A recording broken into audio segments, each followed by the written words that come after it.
ये जो बगावत कर जाते हैं, ये फना की तरफ रुख कर जाते हैं। सीधा रास्ता ही बस सही रास्ता, वरना सारे रास्ते फना की तरफ जाते हैं। हर शख्स के सीने में राज दफन होते हैं, राज उसके साथ मिट्टी में दफन हो जाते हैं। ज़रूरी नहीं महबूब इस जहां में मिले, महबूब भी तो दूसरे जहां में चले जाते हैं। इश्क वाले इम्तिहान देते हैं इस दुनिया में, बगावत वाले इंतहा कर जाते हैं। नाम ना हुआ बदमाश का बागी का, बस इश्क वाले बका पा जाते हैं।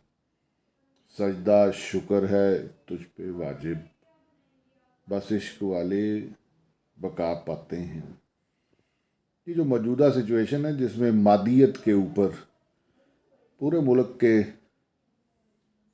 चोर सियासतदान फोकस किए बैठे हैं, इससे घबराना नहीं है।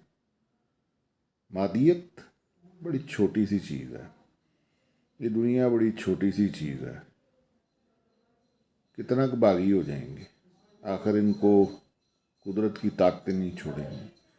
सब्र और शुक्र से चलते रहें। अल्लाह हमारा वाली वारिस है, अल्लाह हमारा वाली वारिस है। नाम ना हुआ बदमाश का बागी का, बस इश्क वाले बका पाते हैं। इश्क वाले कौन? सच बोलने वाले। Thank you very much. This is Rehan sherwani.